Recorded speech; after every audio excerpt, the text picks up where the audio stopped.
오늘 하나님 말씀 봅니다. 하나님 말씀은 이사야 64장 1절로 12절까지 말씀을 봅니다.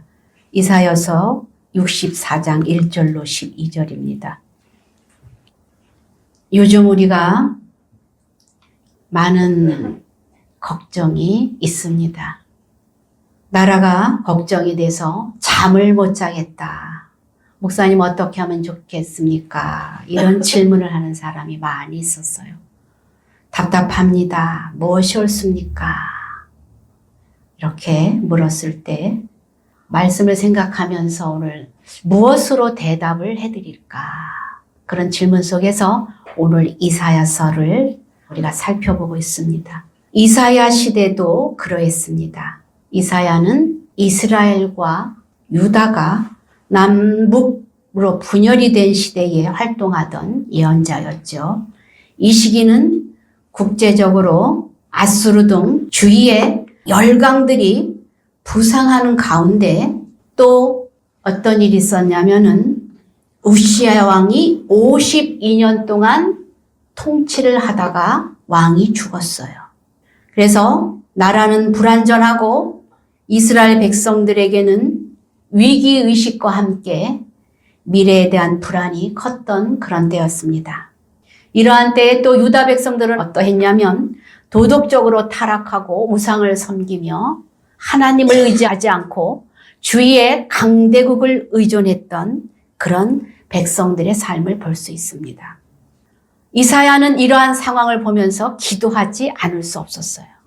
그래서 하나님 앞에 기도하면서 여러 가지 환상과 이상을 보면서 여러 가지 미래의 일들을 예언하는 그런 말씀을 썼는데 성도는요 어려운 때일수록 말씀과 성령의 힘으로 그 상황들을 돌파하면서 나아가야 함을 보여주고 있습니다. 성경에 보면은요 이러할 때에 여러 사람들이 하나님 앞에 기도했죠. 여러분 기도의 사람 하면 어떤 사람들이 기억나십니까?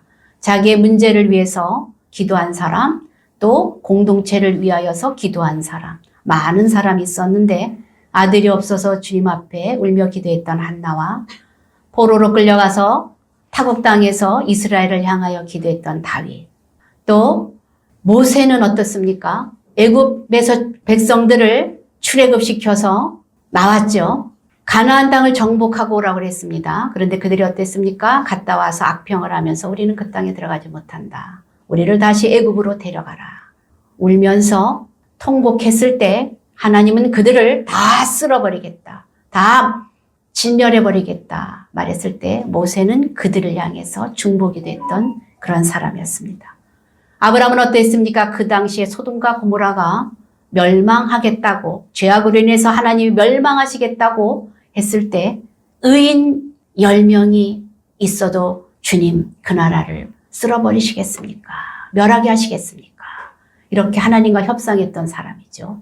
다윗은 어땠습니까? 다윗은 10여 년 동안 사울을 피해 쫓겨다니면서 광야에서 하나님 앞에 울며 기도하며 고백했던 사람이고 또 바울은 어땠습니까? 이방 나라를 곳곳을 다니면서 교회를 세우고 그 교회들을 향하여서 밤낮 없이 쉬지 않고 기도했던 바울이 있었죠. 오늘은 어떻습니까? 오늘은 이제 본문은 이사야 선지자의 기도가 있습니다. 기도는요, 그 시대에 그 사람의 환경과 여건과 소망과 꿈과 갈등과 그 모든 것이 기도 속에 들어있어요. 그렇죠?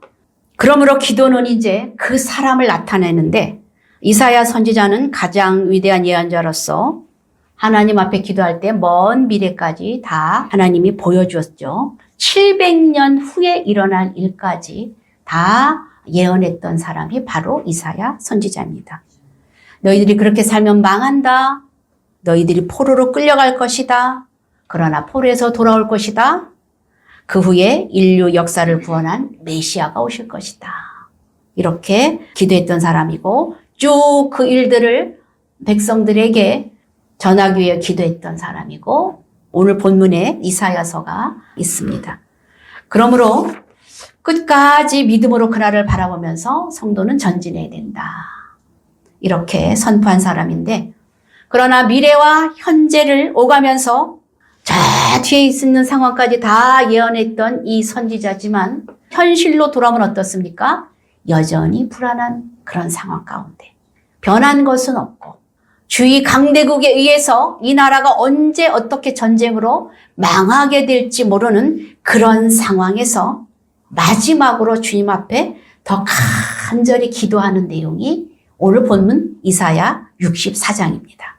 그래서 이제 어려운 상황에 어떻게 기도하는지 이사야의 그 기도를 보면서 우리가 모델로 삼을 수 있는데 이 본장은요 이게 크게 두 가지로 나눌 수 있어요.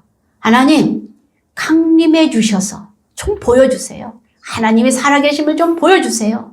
그리고 하나님이 이 나라를 다스려 주세요. 이런 내용으로 이제 되어져 있는데 1절에 보면은요.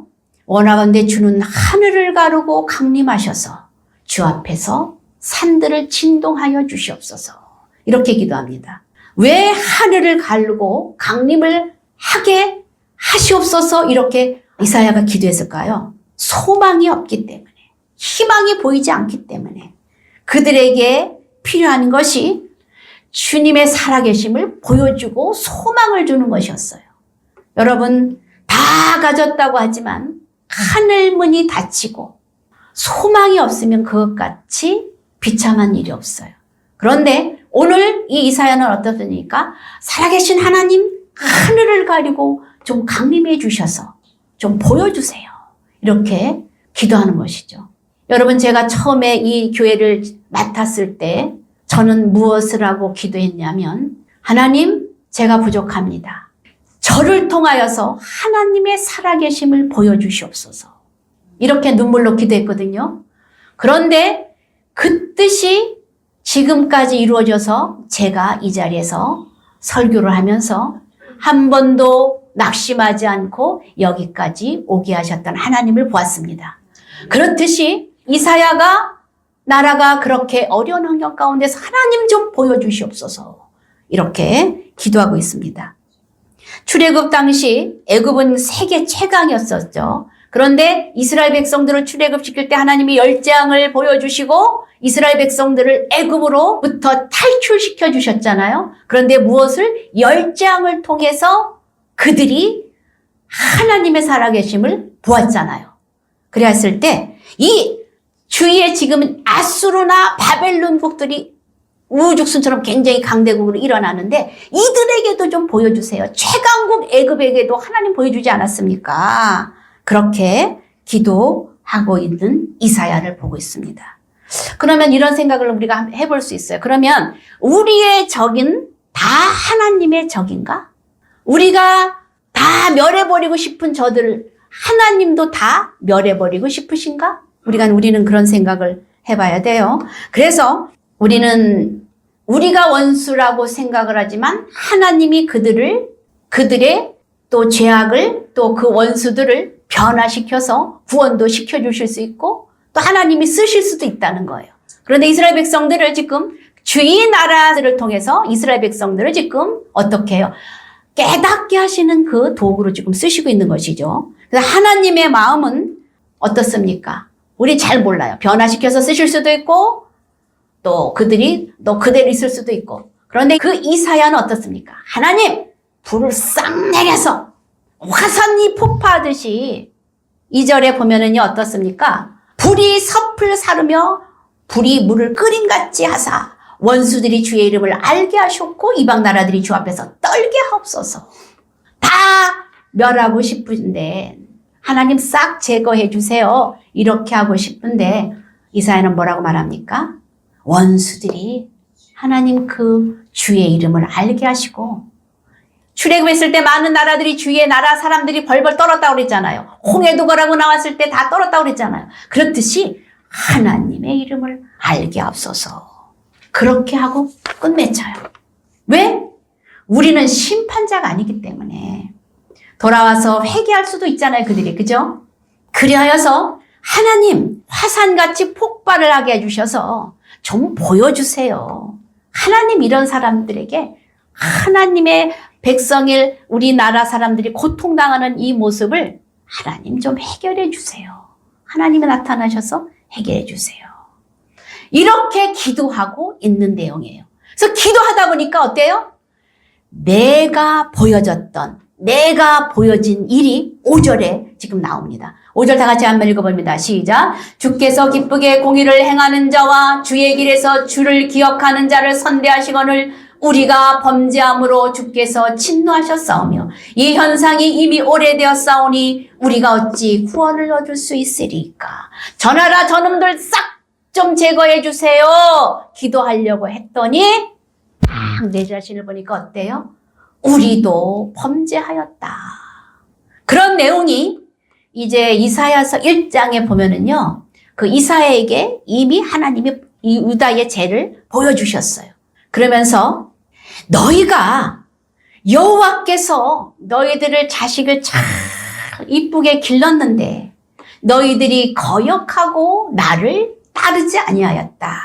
소는 그 임자를 알고 나귀도 그 주인을 아는데 너희들은 내가 너희들을 애지중지에서 애굽에서 이끌어내어 선민으로 나의 자녀로 이끌어줬는데 너희들은 나를 깨닫지 못하고 보지도 않고 나에게서 멀어져 떠나갔다.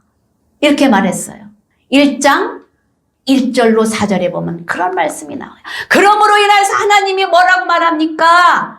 너희들은 이제 여호와께서 너희를 버리셨다. 말씀합니다. 그러면서 뭐라고 말합니까? 너희들의 죄가 발바닥에서부터 머리까지 성한 곳이 없는데 하나님이 그걸 그냥 보고 계신다는 거예요.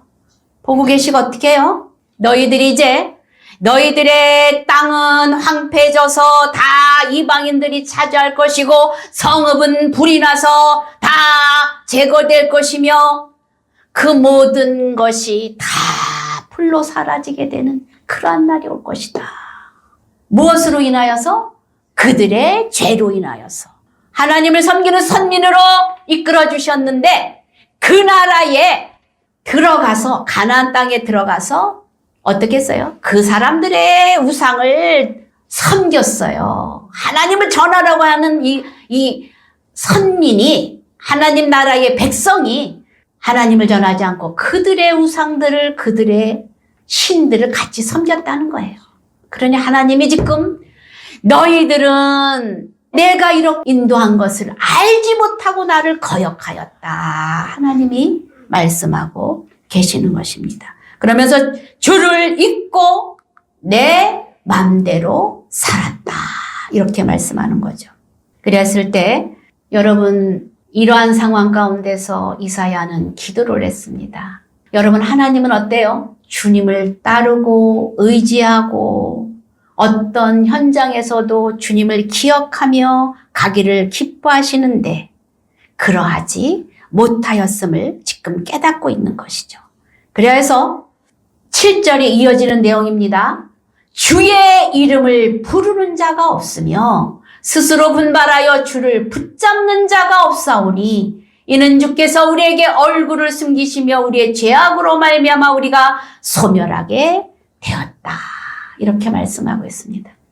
여러분 주의 이름을 부르는 여러분들 되시길 주의 이름으로 축원합니다. 이스라엘 백성들은 주의 이름을 부르지 않고 제 뜻대로 제 맘대로 살았던 것이죠. 주의 열방 나라들을 의지했다는 것이죠. 하나님을 배반하고 떠났다는 것이죠. 하나님이 기다립니다. 구약의 여러 선지자를 통해서 너희들 이러면 안 된다. 돌아와라.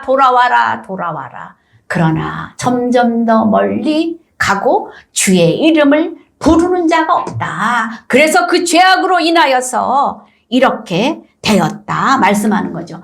그러나 그들은 어땠어요? 매일 하나님 앞에 기도했습니다. 이사야서 1장 11절에서 13장 보니까 그들은 많은 제물로 주님 앞에 와서 날마다 드리며 예배를 드렸다고 말을 하고 있어요. 안 드린 게 아니에요, 이들이. 그런데 한번 읽어보겠습니다. 11절부터 13절 읽어봅니다. 시작. 너희의 무수한 재물이 내게 무엇이 유익하뇨? 나는 순양의 번제와 살찐 짐승의 기름에 배불렀고 나는 수송아지나 어린 양이나 순염소의 피를 기뻐하지 아니하노라.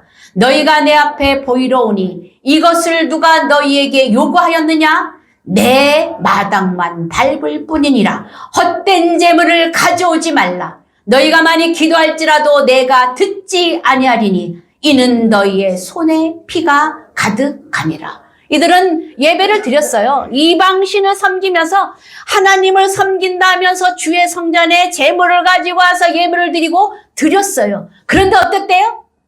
마음을 드리지 아니하고 그냥 건성으로 오늘 예배 하루 뛰어왔다. 오늘 성전에 왔다 갔다. 이런 마음으로 왔다는 거예요. 하나님이 거기에 대해서 지금 너희의 재물에 내가 지금 신물난다. 신물나. 그렇게 마음 없이 드리는 거 나 받기 싫어. 너희들의 마음을 드려야 돼. 너희들이 마당만 밟고 가는구나. 나를 찾지 않고 복 주세요. 복 주세요. 이러고 하나님과의 진실한 관계 속에서 하나님의 뜻이 무엇인가 찾지 아니하고 마당만 밟고 가는구나. 이렇게 마음대로 살았던 것을 보여줍니다. 그래서 하나님이 너희가 많이 기도할지라도 내가 듣지 아니하고 너희의 손에 피가 가득하다. 피가 가득하다는 것은 악행으로 인하여서 불법으로 인하여서 너희 죄가 가득하다. 회개하지 아니하고 그 불법 가운데 너희들이 있다. 이런 말씀을 합니다. 이스라엘의 어려움이 이사야서는 처음에 어떻게 생각했습니까? 저들로 인하여서 열강의 나라들로 인하여서 우리나라를 쳐들어오는 저들에게 탓을 했어요. 저놈들 그렇게 탓을 했는데 기도하다 보니까 문제의 원인이 누구에게 있어요? 나에게 있다는 것을, 내가 문제라는 것을 깨닫게 됩니다. 그래서 멸망당하기 전에 그 원수보다 내가 저들보다 우리 공동체가 저들보다 나은 것이 없구나. 우리도 똑같이 멸망받을 그러한 백성이구나. 이것을 깨달았어요. 여러분, 내가 이렇게 이러한 자리에 있다는 것을 깨달을 때 그때 변화가 와요. 내가 문제라고 우리 공동체가 문제라고 깨달을 때 변화가 와요. 지금 우리나라가 어떻습니까? 어수선하여서 좌우로 나뉘어서 지금 혼란 가운데 서로 싸우고 있어요. 이런 가운데 우리의 죄가 무엇인가 깨닫고 돌아설 때 거기에 해답이 있다는 거예요. 아무리 네가 옳다 내가 옳다 똑똑한 사람들이 서로 싸우고 논리적으로 이겼다 할지라도 그것으로 변화되지 않습니다. 문제는 내가 문제구나. 이사야가 기도하면서 깨달은 것이 무엇인가? 저 열강들의 문제가 아니라 바로 내가 우리 공동체가 기도하지 않고 회개하지 않고 주를 바라보지 않고 의식적으로 그냥 하나님을 사모하는 심령으로 예배를 드린 것이 아니라 마당만 밟고 가는 그러한 태도에서 주님이 우리를 떠나셨구나. 그로 인하여 우리를 깨닫게 하시려고 이렇게 고난 가운데 들어갔구나. 이걸 깨달았다는 거예요. 그래서 이제 8절에 보면 다시 이사야가 기도합니다. 8절 다 같이 읽어봅니다. 시작. 그러나 여호와여 이제 주는 우리 아버지시니이다. 우리는 진흙이요 주는 토기장이시니 우리는 다 주의 손으로 지으신 것이니이다. 그렇습니다. 주님, 우리는 진흙 같은 볼품없는 그러한 사람입니다. 하나님 천지 만물을 지으신 여호와여 우리를 주님은 토기장이시니 우리를 다시 빚어주세요. 우리의 잘못을 보지 마시고 다시 하나님 아버지 빚어주세요. 자식으로 다시 한번 인정해 주세요. 이렇게 기도하는 거죠. 9절 봅니다. 여호와여 너무 분노하지 마옵소서. 죄악을 영원히 기억하지 마옵소서. 하나님 때리더라도 살살 때려주세요. 못난 자식도 자식이지 않습니까? 아버지 효도하는 자식도 있고 불효하는 자식도 있고 우리는 자식들이 그렇게 있죠. 그러나 아무리 불효를 하고 괴망나니처럼 살아도 어때요? 부모 자식 간의 그 천류는 끊을 수가 없어요. 그죠? 하나님 그렇습니다. 용서해 주세요. 우리가 잘못했습니다. 아버지 때리더라도 살살 때려주세요. 이렇게 기도하는 것이죠. 그리고 그 원수들 때문이 아니라 우리가 잘못한 것을 이제 깨달았사오니 우리를 새롭게 빚어주시옵소서. 이렇게 기도하는 내용이 오늘 본문 말씀입니다. 우리들도 이렇게 기도하는 자세로 돌아가야 될 줄 압니다. 이 나라가 지금 양극화되어서 니 탓 내 탓하고 있는데 회복할 가능성이 보이지 않아. 다음 대통령이 누가 될지 그 대통령으로 넘어가도 문제는 계속 이어질 거예요. 그런데 깨닫고 돌아올 때 여기에서 이제 그 해결 방법이 있는데 오늘 본문 뭐라고 말씀합니까? 마음을 쏟아놓고 주님 앞에 나와서 이사야처럼 간절히 기도하라. 이렇게 말씀하고 있습니다. 그래서 우리가 해야 될 상황, 이 상황에서 우리는 어떠한 잔세로 믿음의 백성이 살아가야 되나. 호세아서 6장 1절로 3절은 말씀하고 있습니다. 다 같이 읽어봅니다. 오라 우리가 여호와께로 돌아가자. 여호와께서 우리를 찢으셨으나 도로 낫게 하실 것이요 우리를 치셨으나 싸매어 주실 것임이라. 여호와를 알자 힘써 알자. 다 적지는 않았어요. 지금 이게 요약만 제가 적었는데 어떻게 됩니까? 우리가 여호와께로 돌아가자 말씀하고 있습니다. 여호와께로 돌아갈 때 우리를 찢으셨지만 도로 낫게 하실 것이고 우리를 치셨지만 싸매어 주실 것이고 여호와를 힘써 알 때 하나님이 새벽빛같이 어김없이 비와 같이 땅을 적시시는 때를 따라주시는 그 피의 은혜처럼 또 새벽이 되면 여전히 동이 트는 것처럼 하나님이 그러한 은혜로 우리를 싸매어 주시고 새로 회복해 하는 분이 바로 여호와이심을 말씀하고 있습니다. 그래서 우리가 이 나라가 지금 불안전하고 우리 삶도 경제적으로도 어렵고 지금 실업자가 많이 있고 학생들, 청년들 어려운 상황 가운데 있습니다. 이 나라를 위해서 우리가 기도해야 될 줄 압니다. 네 탓이다, 내 탓이다 아니라 오늘은 좌편이다, 우편이다 아니라 우리는 복음에 안에서 복음편, 하나님 편에 서서 이 나라를 위해서 기도하는 여러분들 되시길 바랍니다. 그래서 오늘 우리가 하나님의 그 통치 안에 있는 이 나라가 되도록 하나님의 살아계심을 보여달라고 기도한 이사야처럼 오늘 복음의 나라로 회복되는 그러한 나라가 될 수 있도록 우리가 다 같이 한번 통성으로 기도하겠습니다. 그래서 우리가 이 시간에는 저희들의 죄를 용서해 주시고 하나님 회복시켜 주시고 또 하나님께서 임재해 주셔서 저희들을 이끌어 가시길 원합니다. 우리나라의 아픈 부위를 회복시켜 주시고 부흥케 하여 주시옵소서. 이 시간에 다 같이 한번 통성으로 기도합니다. 주여